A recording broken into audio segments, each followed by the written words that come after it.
Hi, ഞാൻ ദാ വീണ്ടും വന്നു വേറൊരു റെസിപ്പി ആയിട്ട്. ഇന്നൊരു ചപ്പാത്തിയാണ്.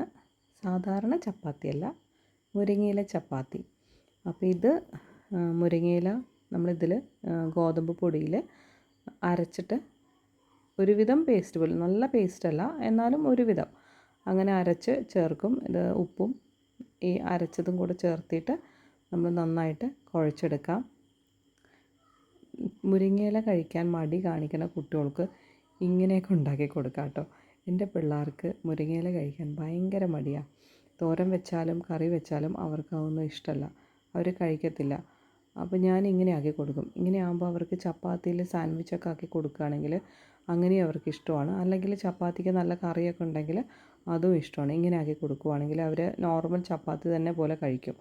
അതിൽ മുരിങ്ങയിലയുടെ ചവർപ്പൊന്നും അറിയത്തില്ല. പക്ഷെ മുരിങ്ങയില കൂടുതൽ ആഡ് ചെയ്ത് കഴിയുമ്പോൾ ആ ഒരു ടേസ്റ്റ് ചെറിയൊരു കശപ്പ് ഫീൽ ചെയ്യും, അല്ലെങ്കിൽ ഒരു പ്രശ്നവുമില്ല. അപ്പോൾ നമ്മൾ നന്നായി കുഴച്ചിട്ട് അതിനെ ബോൾസ് ആക്കിയിട്ട് നമുക്ക് ചപ്പാത്തി ചുട്ടെടുക്കാം. സാധാരണ പോലെ തന്നെ നമ്മൾ നോർമലി ചപ്പാത്തി ചുട്ടെടുക്കുന്നത് പോലെ തന്നെ ചുട്ടെടുക്കാം. ഞാനിവിടെ കുഴച്ചിട്ട് ഒരു ഹാഫ് ആൻ അവർ റെസ്റ്റ് ചെയ്യാൻ വെച്ചിട്ടുണ്ടായിരുന്നു കേട്ടോ. റെസ്റ്റ് ചെയ്തതിന് ശേഷമാണ് ഞാനത് ബോൾസ് ആക്കിയത്. പിന്നെ നോർമൽ നമ്മൾ എങ്ങനെയാണോ ചപ്പാത്തി പരത്തി ചുട്ടെടുക്കുന്നത് അതുപോലെ. ഞാനിവിടെ നെയ്യാണ് കേട്ടോ ഒഴിച്ചിരിക്കുന്നത്. എൻ്റെ കുട്ടികൾക്ക് നെയ്യ് ദോശയാണെങ്കിലും ചപ്പാത്തി ആണെങ്കിലും അവർക്ക് നെയ്യ് വേണം. എൻ്റെ മോന് കൂടുതലായിട്ട് വേണം നെയ്യ്, അവന് ഭയങ്കര ഇഷ്ടമാണ് അതിൻ്റെ സ്മെല്ല്. അപ്പോൾ ഞാൻ നെയ്യ് ഒഴിച്ചിട്ടാണ് ചപ്പാത്തി ചുട്ടെടുക്കുന്നത് കേട്ടോ.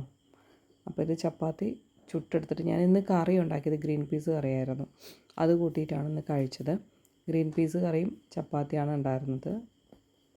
എൻ്റെ മക്കൾക്ക് ചപ്പാത്തി ഭയങ്കര ഇഷ്ടമാണ്.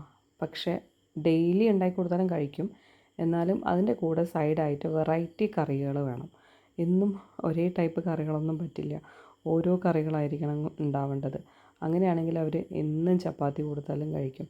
പിന്നെ സാൻഡ്വിച്ച് ആക്കി കൊടുക്കുക, അല്ലെങ്കിൽ കൊത്തു പൊറോട്ട പോലെ ചപ്പാത്തിനെ വെച്ചിട്ട് ചെയ്യുക, അങ്ങനെയൊക്കെ ആണെങ്കിലും അവർ കഴിക്കും. അപ്പോൾ ഇതാണ് ചപ്പാത്തി. അപ്പോൾ എല്ലാവരും ഉണ്ടാക്കി നോക്കണം കേട്ടോ.